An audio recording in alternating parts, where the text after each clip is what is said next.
All right, good afternoon and welcome to Mass Robotics. Thank you all for coming. My name is Tom Ryden. I'm the Executive Director here at Mass Robotics.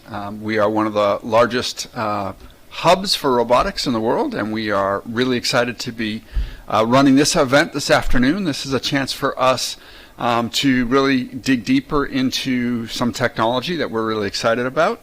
It also gives us an opportunity to bring folks together from kind of across the pond. We are bringing folks from the UK here in today to speak, as well as some of our local experts in robotics. So first up, I'm going to introduce Steve Branch. Steve is with Locus Robotics. He's their Vice President of Sales Engineering, and he will be discussing unexpected changes when deploying autonomous robots in a warehouse environment. So let me turn it over to Steve.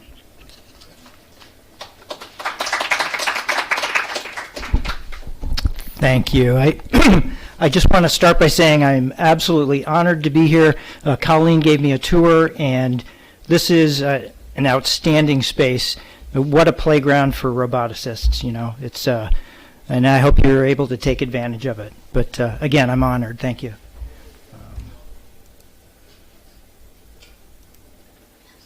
There we go. Okay, I think we got it. Yeah, so again, I'm in sales engineering, which at Locus means that we support the sales team. So full disclosure, I'm not a roboticist. I hope that doesn't disappoint anybody, but I more come from the solutions design side of the house. So the perspective that I bring today is from warehouse robotics. So I fully understand that it's just a subset of robotics out there, but what I tried to do is think of things that were generally, more general and applicable to just about any robotics. So, and I hope that comes across today. Just a little bit about Locus, in case you don't know who we are. There's some statistics on the screen. We do have over 115 clients today, representing almost 300 sites. So we have robots in several hundred sites globally across the world. We're in 18 countries.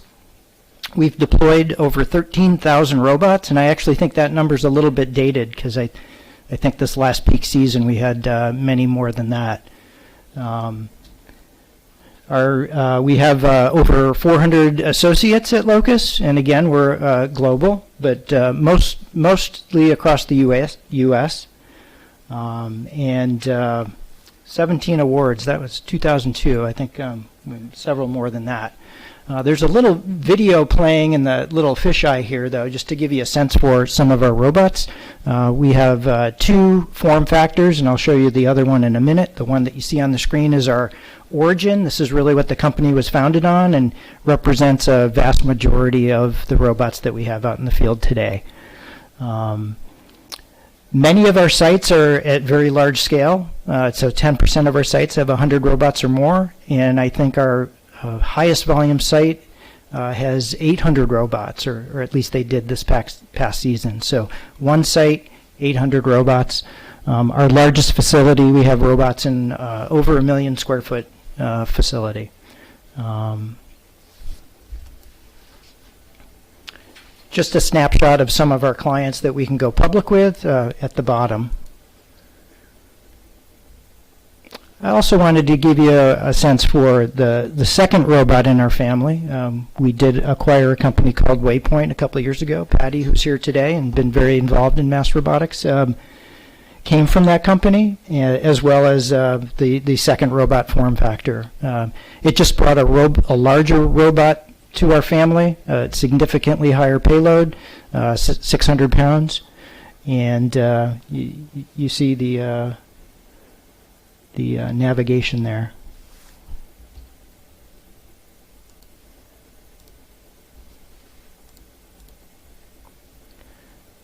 Again, this is our global footprint. So we're globally across the world, but a lot in the UK and throughout Europe. And we are expanding carefully in other regions of the country, especially Asia Pac is kind of our next target. I'm going to skip ahead to some of the more interesting information. We did start around 2015, we were actually incubated in a third-party logistics company called Quiet Logistics, which is a little bit odd. So Quiet Logistics had Kiva Systems, if you remember that solution. And then along came Amazon, and they acquired Kiva Systems, and they actually took it off the market for others. So Quiet Logistics had to find another solution. They searched the world for something, and they couldn't find what they liked, so they decided to build their own, and thus Locus was born. And you can see a little bit about our history. We like to track the transactions or the picks that are used on our bot. And we recently surpassed 2 billion, and I think we're at 2.6 billion transactions right now across all of our robots. Just a little bit about the system, because it's more than just a robot. We obviously interface with other solutions, a warehouse management system. We consume order information and we optimize it. And then we optimize the work. We induct that work onto a robot. The robot goes out into the warehouse and it stops at a location. It waits for an operator. So this is a cobot solution. It navigates autonomously, but we do require a human to actually complete the pick. So some of the use cases that we support picking. We also support put away, which is really the opposite of picking. We also support some point-to-point transport functions, as well as some quality control functions in a warehouse.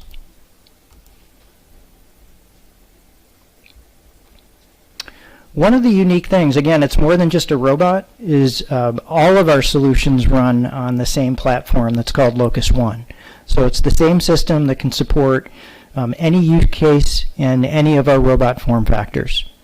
And you can see some of the use cases here in the middle. And we, again, intelligently orchestrate. We decide which robot is best for that function. We assign the work to the robot. The robot autonomously navigates to where that task is, and it's all controlled on Locus One. Locus One also has wrapped around it all kinds of reporting and dashboards and control functionality, and that's kind of illustrated on the right-hand side. Just some of the things that are unique about Locus. Very, very quick training time. If you've ever seen our user interface, we call it Play School-like. It's very simple, very visual. And I'll illustrate some of the uniqueness here in a minute. It's very easy to scale the fleet up and down. You can be live very quickly in 6 to 8 weeks. We offer our solution, and I'll talk about some of the benefits here in a minute, with robots as a service. So you don't buy the solution. It's not a CapEx sale. You buy it as a service. It's basically a very simple one fee per robot per month. It's a very simple integration, and it requires very minimal infrastructure. We're an outstanding solution for a brownfield facility, but we can also come into greenfield as well.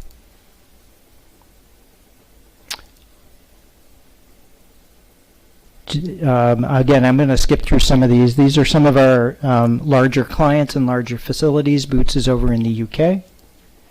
And DHL, we have multiple sites with DHL. They have, I think, a couple thousand Locus spots in many of their facilities. But this is what we're really here to talk about today, are some of the challenges deploying out in the real world. So these are some of the topics that we'll go through. Again, I tried to make them interesting and generally applicable.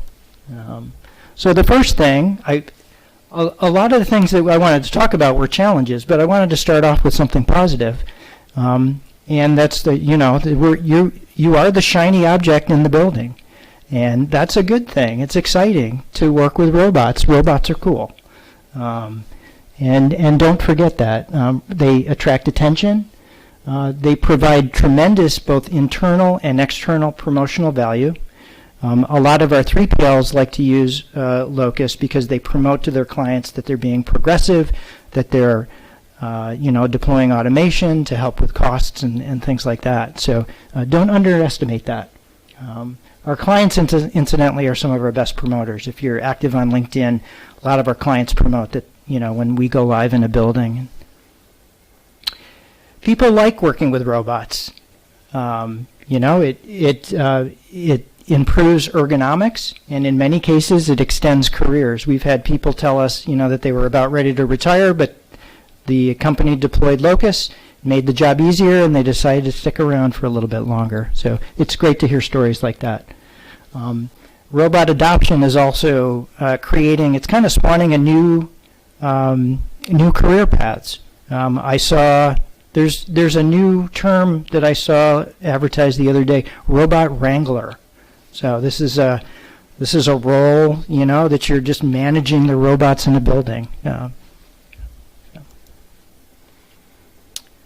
Change management.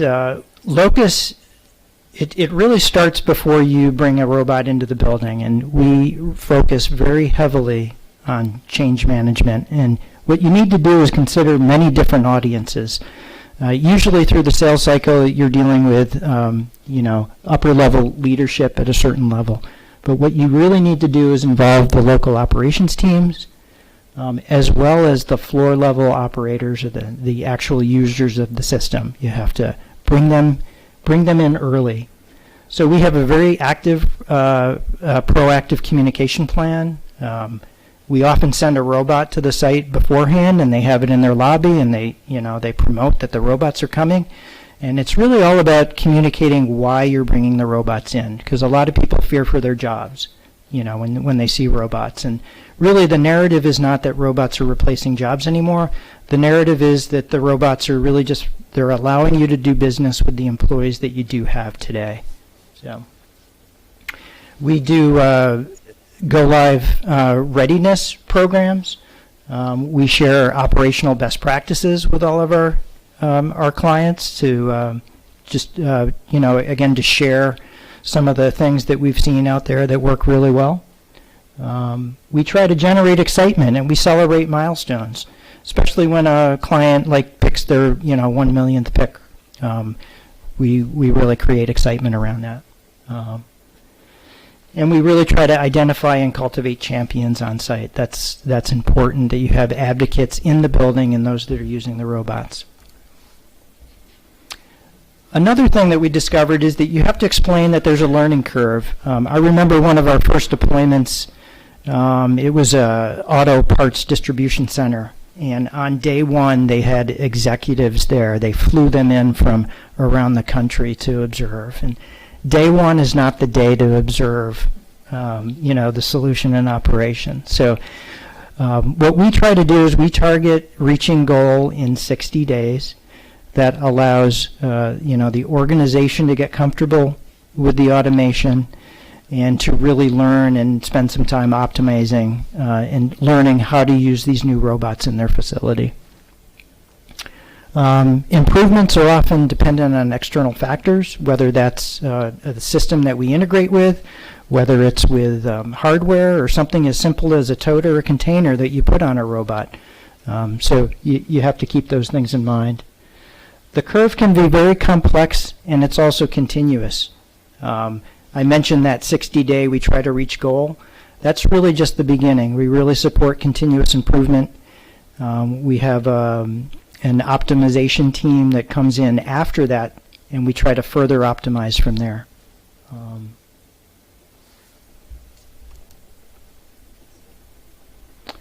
It's important, too, that you provide visibility of what your robot is doing, and more than just visibility.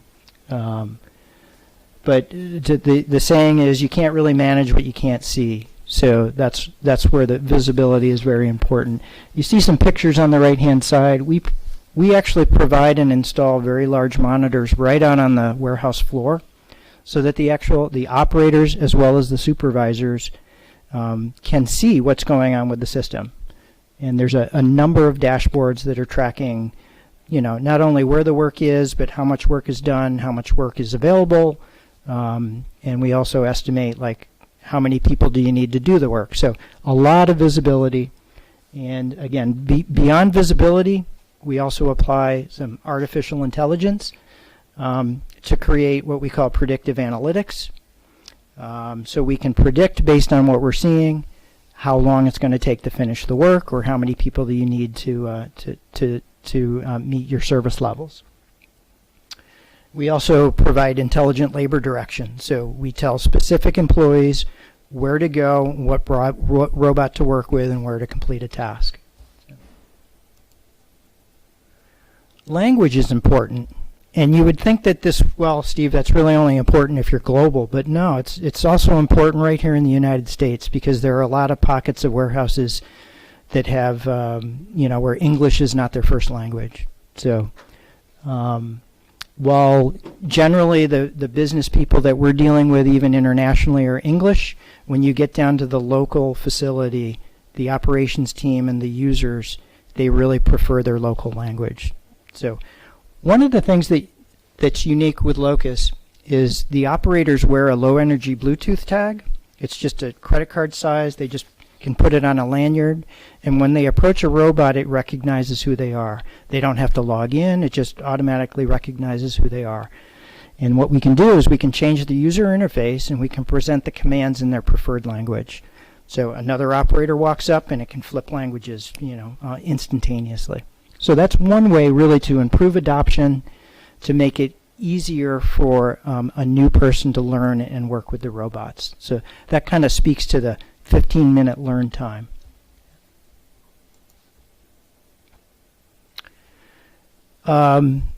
Another rule of thumb that we've learned, probably the hard way, is to expect the unexpected, because things happen. We've encountered a lot of what I call environmental surprises. I remember one of our deployments in the Indianapolis area. It was actually around this time of year, a couple of years ago. Well, their heating system went out. So all of a sudden we come in one day and the whole building is about 36 degrees. So, you have to learn how to adapt to those things. Actually, our robots were remarkably resilient. It did impact charging a little bit, and we learned that we had to adapt the charging algorithm, slightly, just to accommodate those kinds of things. But that's just an example of something that you might encounter that you weren't expecting. On the flip side, we had some warehouses in Texas this past summer that were not climate controlled, and we encountered 120 degrees Fahrenheit.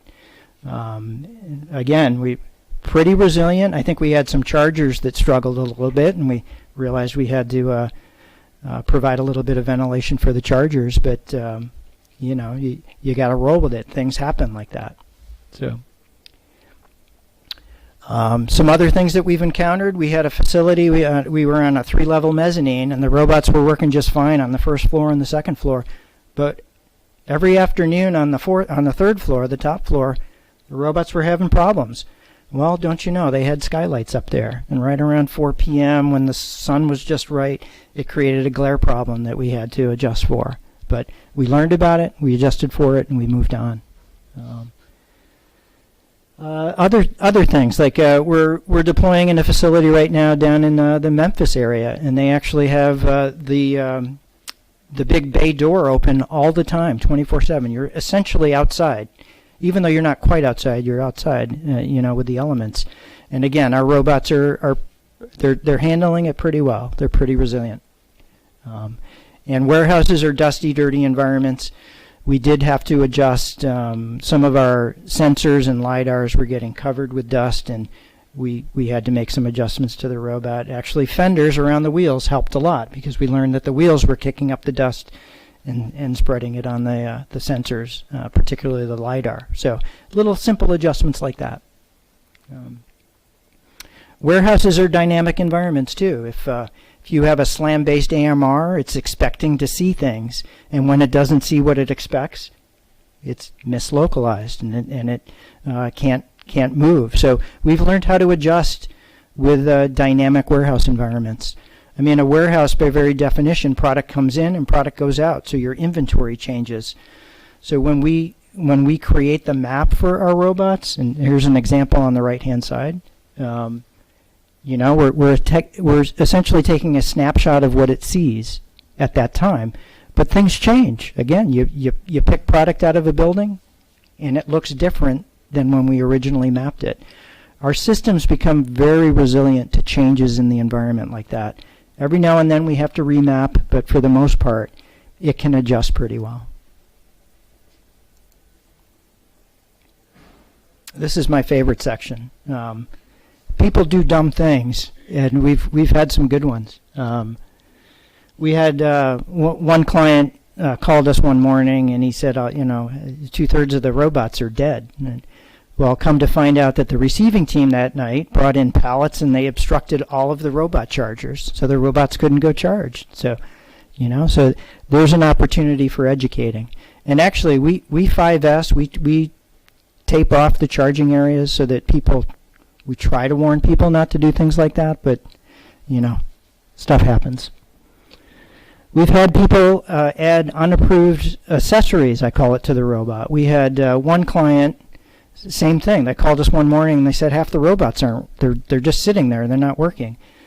Well, we asked, well, what changed yesterday to today? Well, they said, well, we installed bungee cords to help keep the totes on the robot.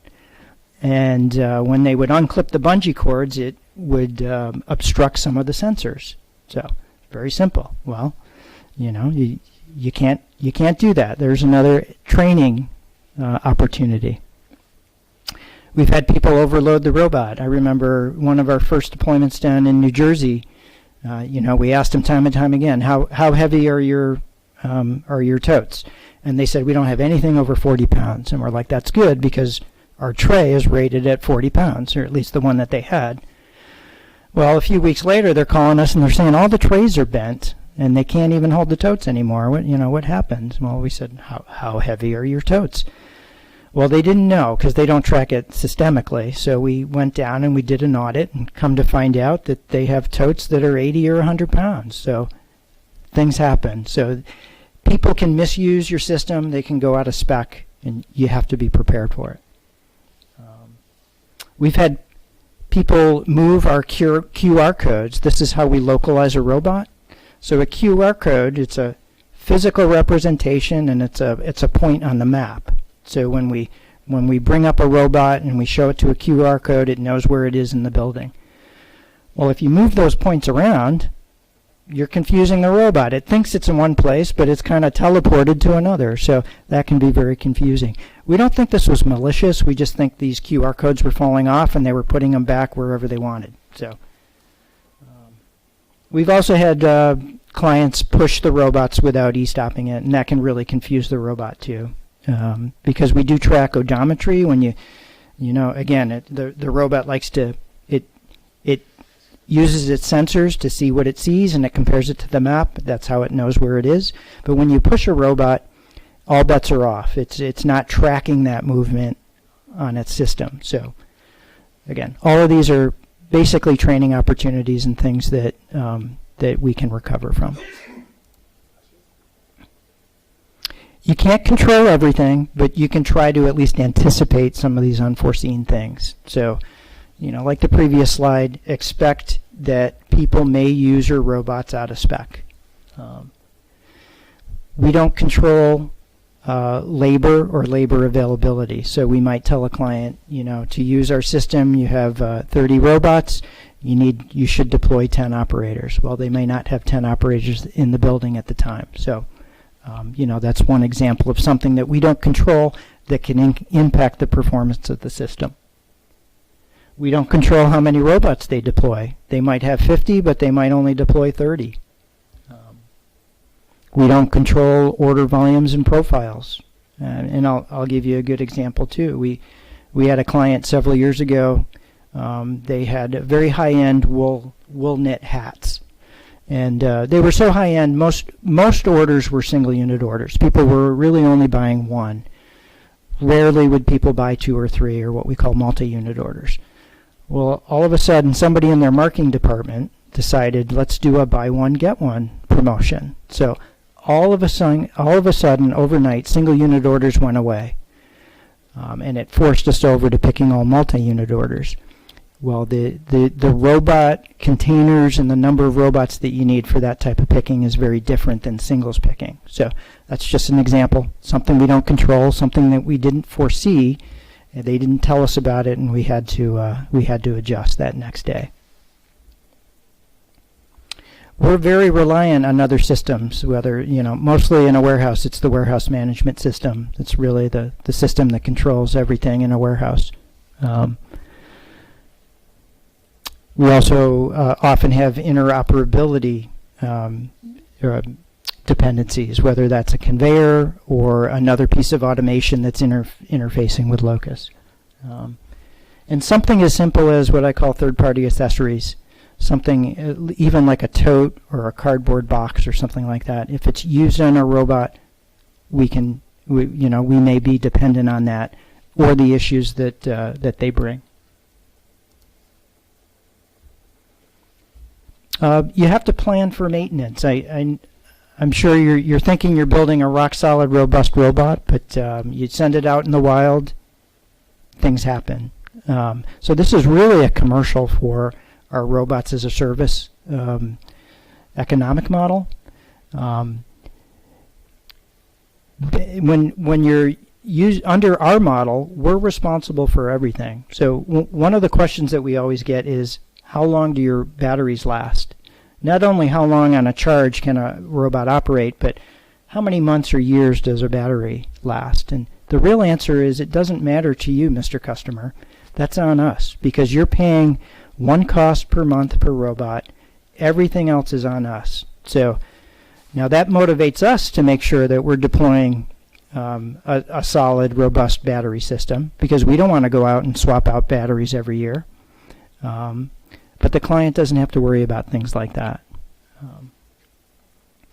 It also, we're tied to our clients every day. So it ties us. We have to make them happy every single day. We have to earn their business.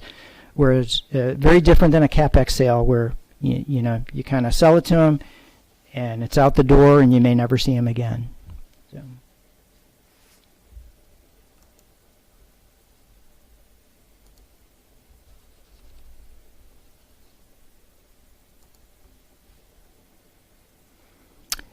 Focus on value. This is, I think, one of the successes of one of the reasons why Locus is so successful. Sometimes you do have a honeymoon period. If you're dealing with a department of innovation, for example, they often have a budget to play with toys like robots. If you're doing a small proof of concept deployment, you usually, again, they have a budget for things like that, and you have a little bit of a honeymoon period. But sooner or later, somebody in finance, often that CFO, comes knocking and says, why do we have this robot? What's it doing for us? Is it providing value for the organization? So keep your eye on that at all times. We're laser focused on solving clients' problems and ensuring that there's value for both sides. And I know win-win is a bit of a cliche, but it truly is important to be successful. So we encourage you to evaluate the economics early in the process.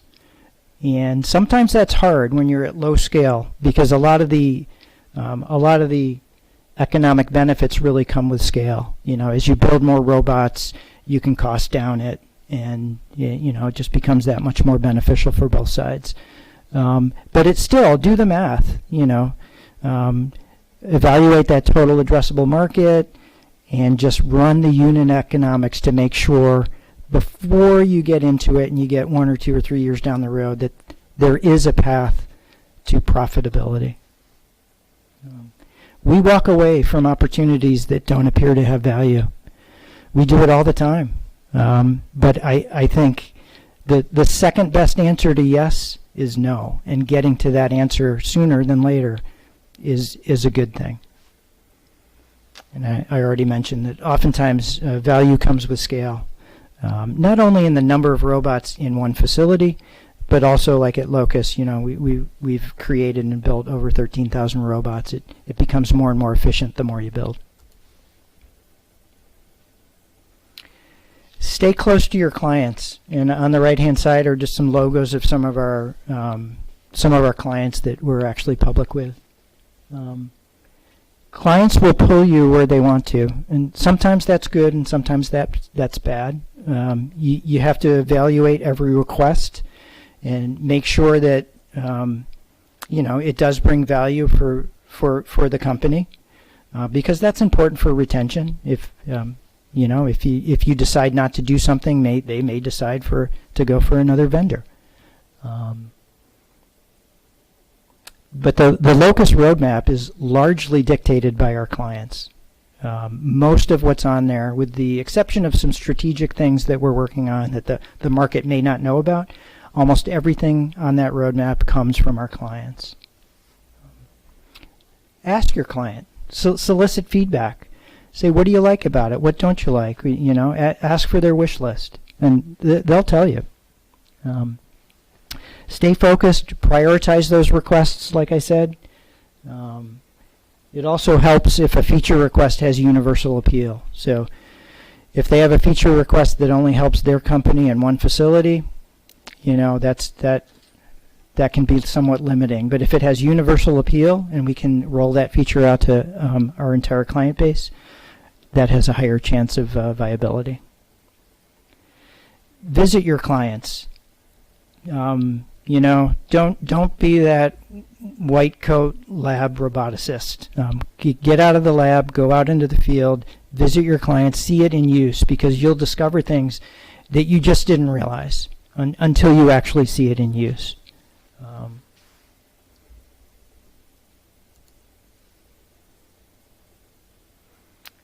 And just to kind of further support, staying close to your clients, these are just a few of the major things that I could think of that came from our clients. We actually expanded globally. We really had no interest in going over into Europe, but some of our larger clients insisted that we go over there. So that's an example of being pulled by a client, and that's a good situation to be in. Our larger robot was a request from other clients. They said, we love your origin robot, we just want you to do bigger things. Most of our new use cases, whether it's put away or transport, that was all ideas from clients. MHE, or forklift collision avoidance, that was, client didn't really have to tell us this, but we had some robot forklift collisions, and as you can imagine, the forklift won. So it didn't take us very long to realize that we have to come up with a solution. Incidentally, our robot will not hit a forklift. It's the forklifts hitting our robots, but we still had to adjust. So, our robot software team really dug in, and we, through perception now, we can identify an object. We can identify it as a forklift, and we can learn and adjust the robot navigation to avoid those things. Refrigerated environment support. So that was partly out of that one facility that their heating went out, but now we actually have several clients and we operate in a cooler. And we actually open doors autonomously. So we'll approach a roll-up door. We'll request that it opens. It'll open the door. We'll go in and complete the tasks in the cooler and then come out. So we also have some clients that insisted on on-bot printing. So one of the pictures over there has an on-bot printer. And interoperability with other automation. The picture in the lower right is actually a collaboration that we did with Fanuc. They have a robotic arm that's actually putting totes on and off of one of our robots. So that's just one example. And that concludes my presentation.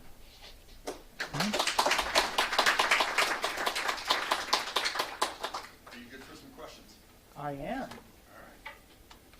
All right. You mentioned being able to detect forklifts. Did you have to add any sensor capability, or could you do that with your existing sensor suite? We used the existing sensor suite, but we did have to apply April tags or large QR codes to the devices to make it easier to recognize. So it reads the large QR codes and it says, oh, that's a forklift. Yeah. Yeah. Becky. So you mentioned interoperability. I know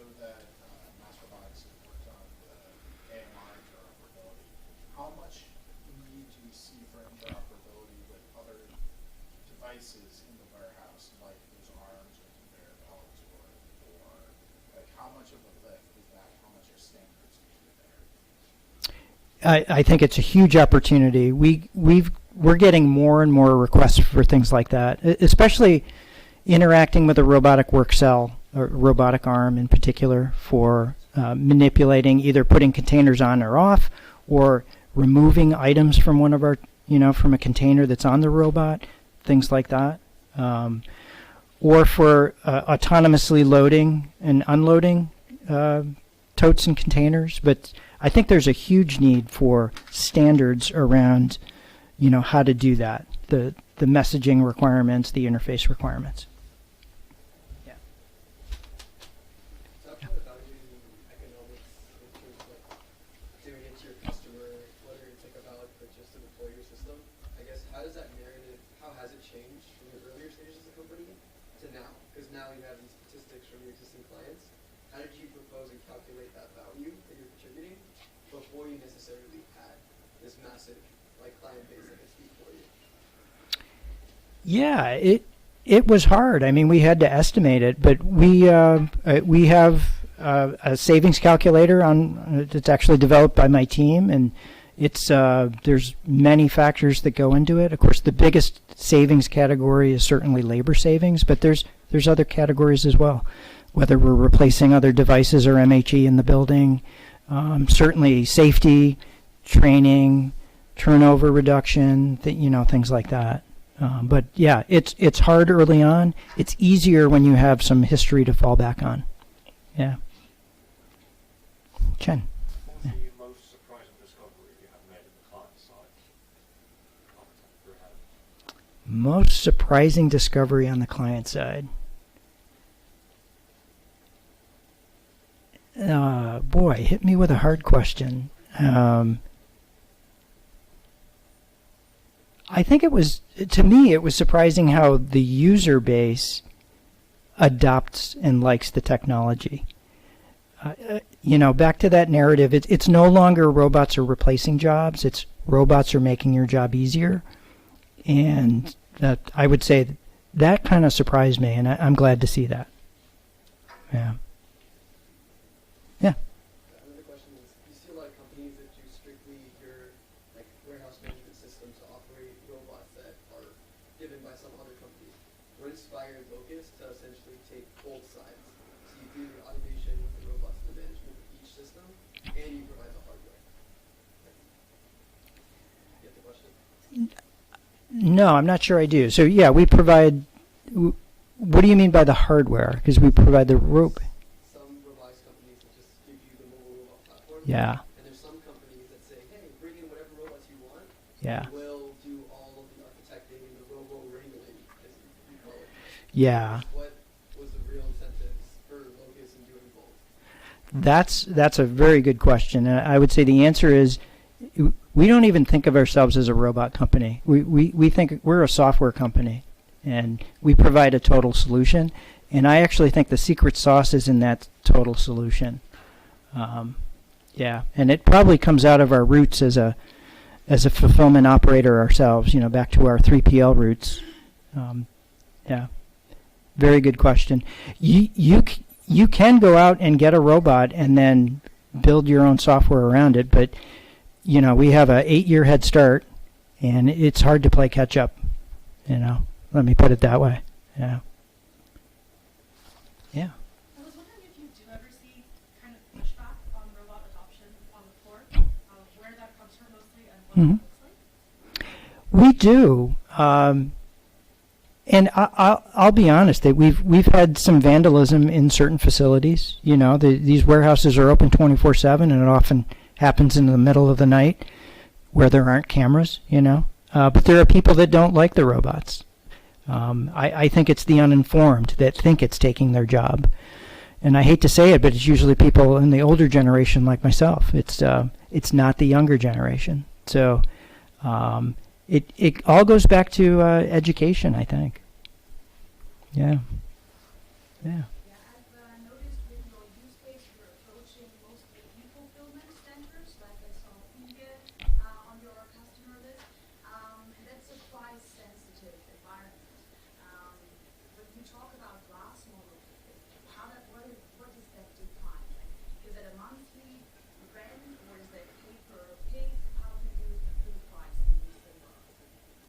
Yes. So we price our robots. It's a flat fee per robot per month. Although we do usually wrap terms around it, so they can't just get a robot for a month. They have to, sign up for. Usually 3 years is a very typical term. So we agree on a monthly price. They agree to a 3-year term. There are sometimes some what we call right-sizing clauses. So, like you mentioned, e-commerce. Especially this last year, volumes are up and down, and they really don't know what their volumes are going to be in a year or two. So we do sometimes allow them to flex not only up but down, and we'll take robots back and take them off the books if we have to. Yeah.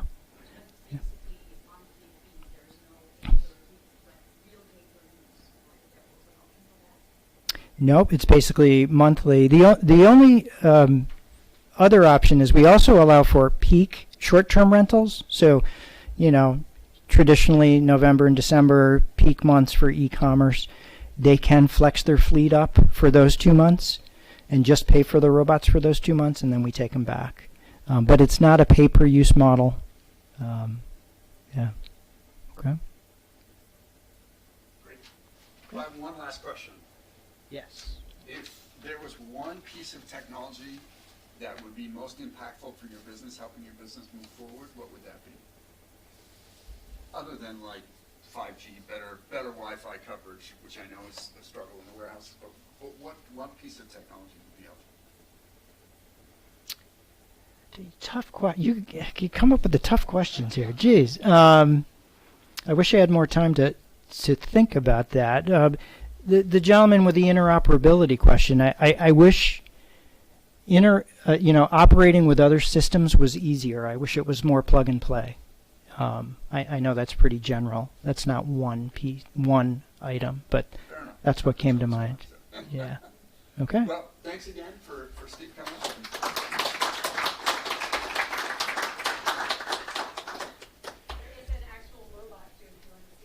That's right.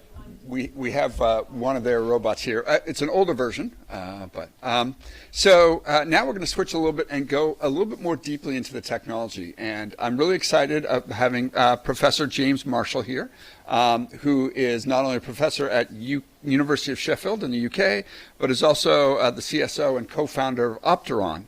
And he's going to talk about a different approach to creating autonomy based on a holistic understanding of the brain. And so I think, as Steve mentioned, they've got an 8-year head start. They've developed a solution to figure out how to navigate through a warehouse based on a technology that was available at the time. Technology has changed, and we're really excited to hear what James is going to talk about the ways that they're looking at how to do autonomy on a smaller based system, right? All right.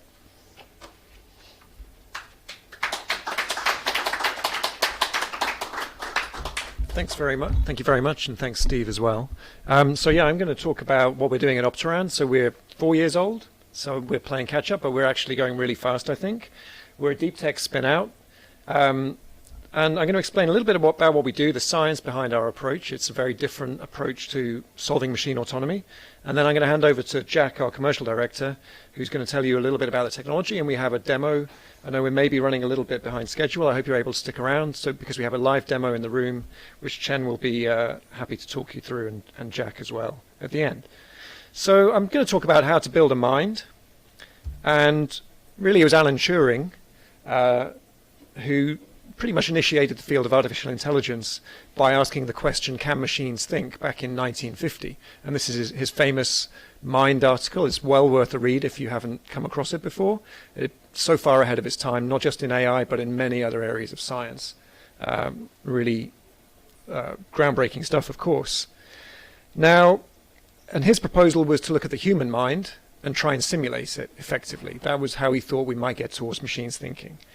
In his day, it was really symbolic reasoning. That's how AI worked, or how AI was proposed to work.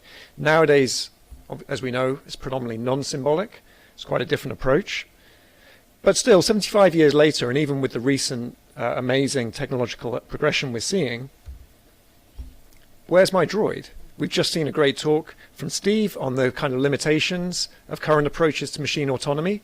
And I think we'll agree that what we see is a long way from, the kind of robot future that we've seen in places like Star Wars, where these, machines are fully independent, human-level autonomous agents, able to just deal with adversity, able to deal with people doing stupid stuff to the warehouse, and in the Star Wars case, typically actually help the humans out and, help them overcome the situations they get themselves into.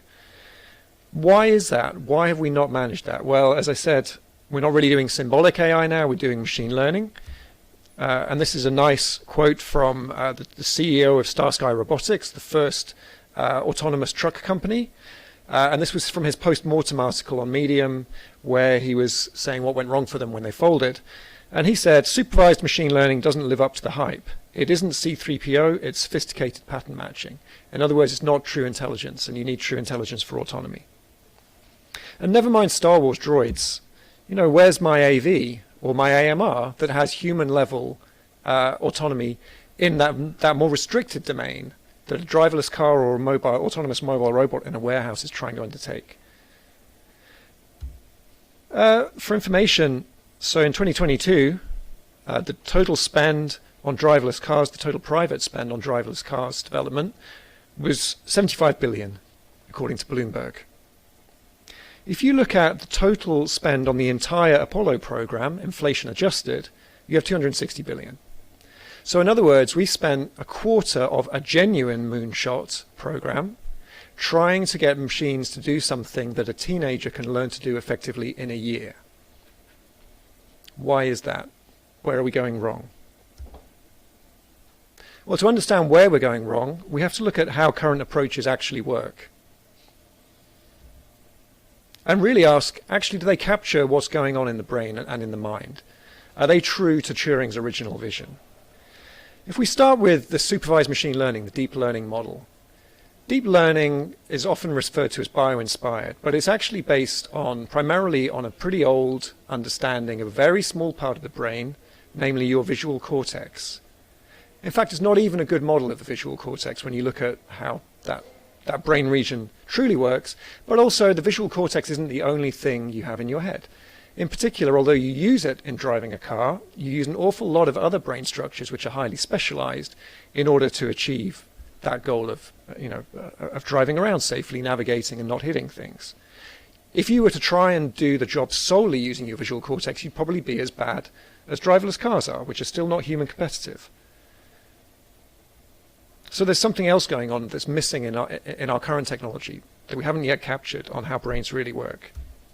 Well, maybe it's spikes, okay? Probably a lot of people now are aware that actually spikes are thought to be important.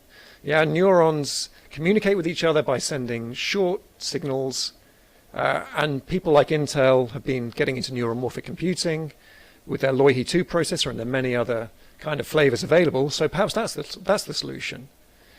Well, actually, no, that's not the case. In fact, spikes are probably more to do with the fact that the algorithms of the brain run on wetware, so run using neurons, and more to do with the energy efficiency of how the brain actually does information processing than they are to do with the computation itself. And although there are some payoffs for efficiency of deploying AI algorithms in devices, it's not really a kind of game-changing advance in terms of the functionality and the capability of the algorithms themselves.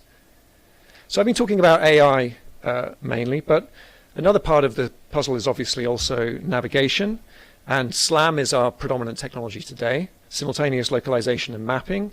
Is that a good model of the brain?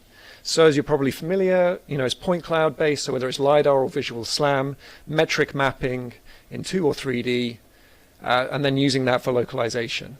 And as we know, it's sensor and data intensive. We heard about networks being necessary in warehouse environments, for example. That's because the map sizes are typically gigantic, and typically for larger environments, in fact, have to be streamed in because they're too large to sit in the robot's memory. Compute heavy. The bill of materials for a mobile robot is very high. Network dependent, I just spoke about. Fundamentally, this is not how your brain works. Your brain does not represent space in this way. If it did, you wouldn't be able to remember all the places that you encounter on a day-to-day basis because it's simply too data intensive. All right, so I've told you how the brain doesn't work. How does it work? So this is at Opteran, this is our mission, is to really understand this and see what technology we can derive from this. And we start with the observation that, in fact, brains evolved to solve movement. Or, to put it another way, move first, think later. And you might be wondering what this is. This is a tunicate, or colloquially a sea squirt.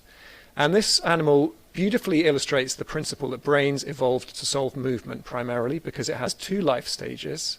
It has a mobile stage during which it uses a brain, and then it has what we call a sessile phase, a non-motion phase, where it anchors itself down somewhere, and at that point it digests its own brain and nervous system because it no longer needs it.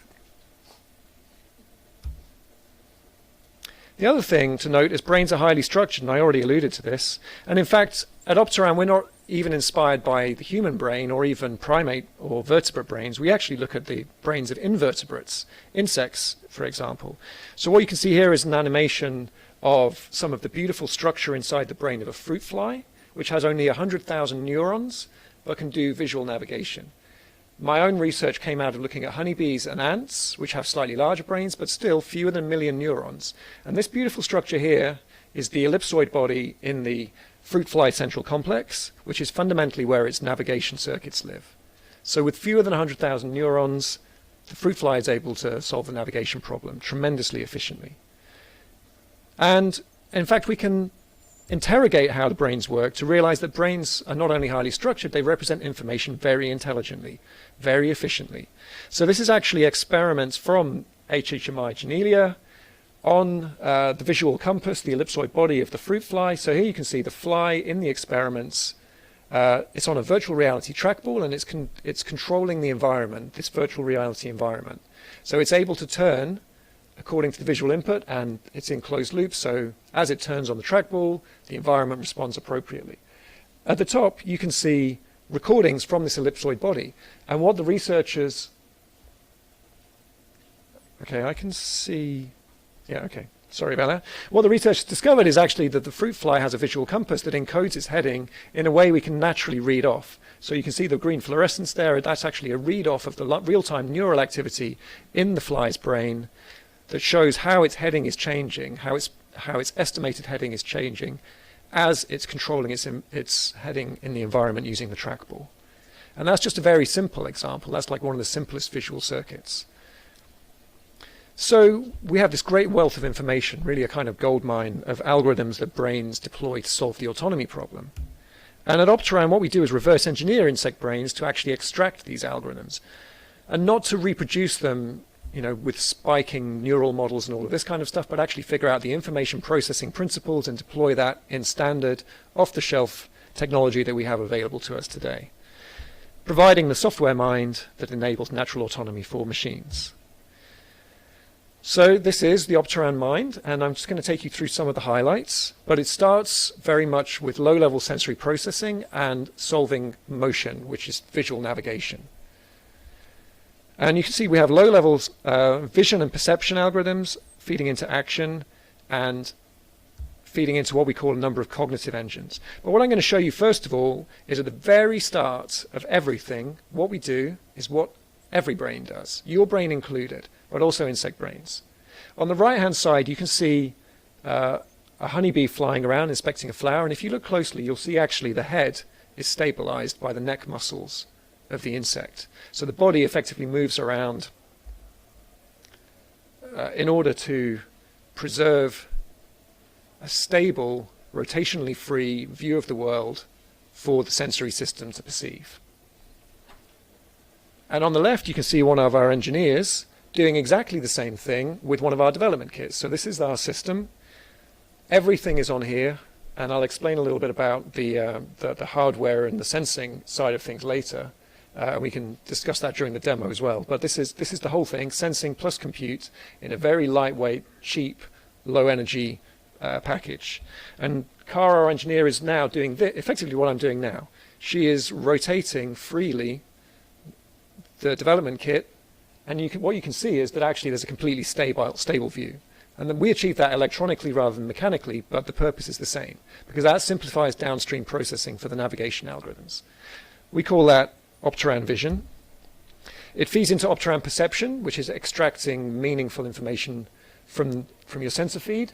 And here you can see one component of our VIO solution, which feeds into then things like collision prediction, et cetera, as well.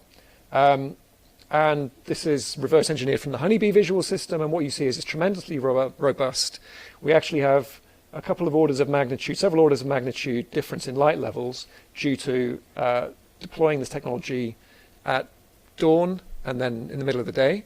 But you can see on the right-hand side, the captured information is exceptionally stable to these differences in lighting. And we call this Opteran perception. It then feeds into Opteran action along with other technologies we have. And what I'm showing here is, in fact, another part of our solution, which is panoramic, electronically stabilized stereo vision. So this is a full 360-degree visual system, electronically stabilized, as I said. From that, we can actually do stereo estimation as well. So you'll see at the bottom, these are the raw feeds, and then at the top we'll be doing a 3D visualization of my co-founder Alex just messing around in the office. And so the panning in the top view is in fact just, we're not moving the camera system, we're just moving around where we're looking inside this panoramic view. And you can see we're doing the 3D depth, and I'll happily show you these videos again afterwards. Then all of this feeds into the first of what we call cognitive engines, which sit on top of the low-level visual sensory processing and actually generate meaningful and useful behavior. Because just like brains solve movement first, if we can solve movement first in our general progression of technology, that's already a useful technology to deploy. So we call this Opteran Spatial Engine, and I'm just going to let the images speak for themselves, and there will be some music, so I won't talk over that. But please give me 1 minute of your time to watch this video.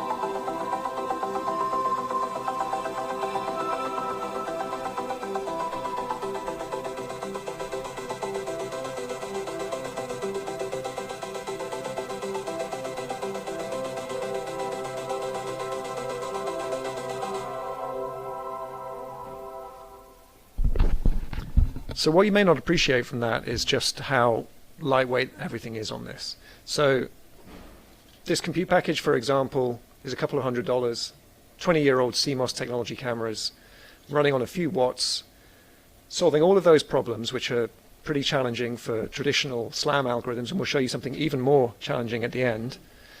And it's the first of our cognitive engines. But we have a general journey to solve machine autonomy in the round. So where are we going next? Well, we want to build out more of these cognitive engines. Having solved movement, we're then bringing in decision making in the next 12 to 18 months. So on board fully autonomous decision making without reinforcement learning or rule-based systems to make your robot deployable in the same way that a human can be deployed on a task, that you specify the task simply through a number of priorities, and then the decision engine, the decision making component dynamically prioritizes on the job. But then looking at social interactions, insects like honeybees are social. So I've been doing a lot of research myself on how they function collectively. And if we can decentralize the decision-making processes, traffic management and so forth, we can get away, we can increasingly reduce or eliminate entirely the need for the network in an AMR warehouse, for example. We can simplify fleet management in the way that humans working in that same environment would do so, in a completely decentralized and distributed way. And then going beyond that, reasoning about the world in terms of causation and abstraction and so forth in a very efficient manner. But having given you the kind of scientific genesis of what Opteran is doing and laid out the journey, I'd like to hand over now to Jack Pearson, our commercial director, who will just talk a little bit about how you can use this stuff now.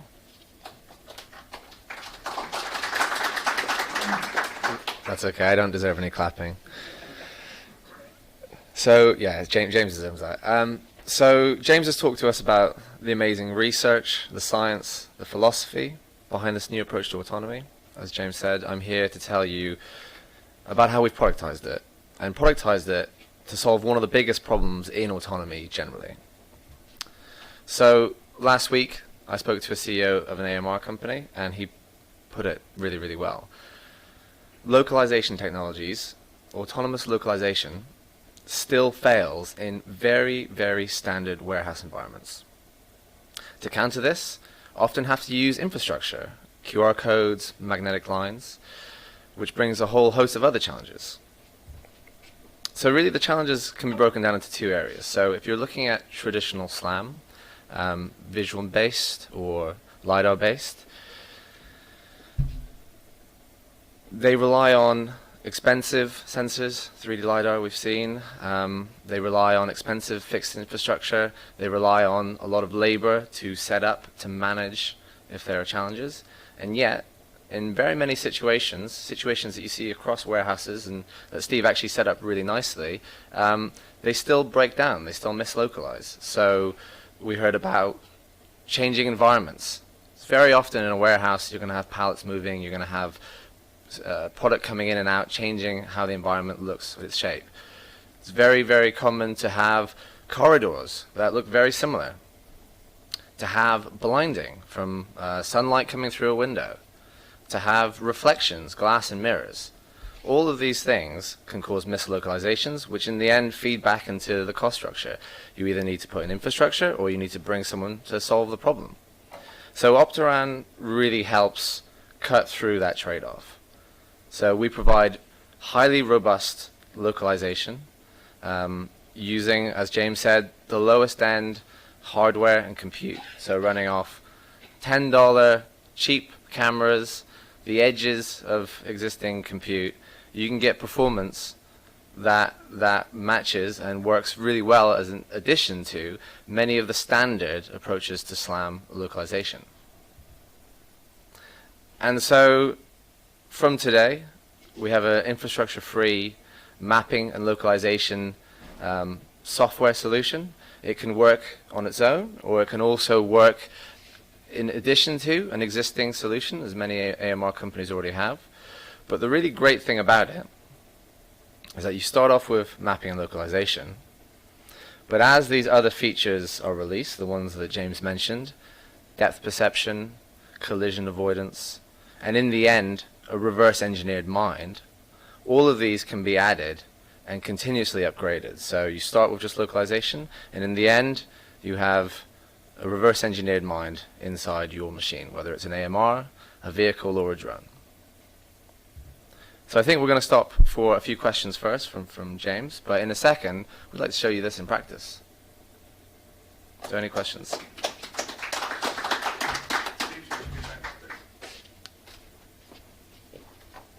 I think we can both do the questions as well. So commercial ones for Jack. Yeah. I love the neuroethology approach. Like the 90s are still alive. It's great. So, quick question about your competition. I'm wondering if you have any opinions or thoughts that you can share on liquid AI in Boston and the whole like liquid neural net movement, which is based on C. elegans. Yeah. I'm going to say, so first thing, 90s, yeah, you're quite right, this is neuroethology. What has changed is the techniques we have to interpret the brain. So we now have brain atlases for invertebrates, optogenetic techniques to manipulate and record from the brains, which are creating really, really useful information that we actually synthesize to figure out what the algorithms are. So although it's an old idea, it's one whose time has come because of the availability of data, not for training algorithms, but for actually for humans to work out what the heck's going on in a brain. C. elegans, so a famous fruit fly scientist said something pretty rude about C. elegans, which I will not repeat, especially not on a recording, but fundamentally, like, they've got a couple of hundred neurons, and they don't do very much. They wiggle around and they mate with each other.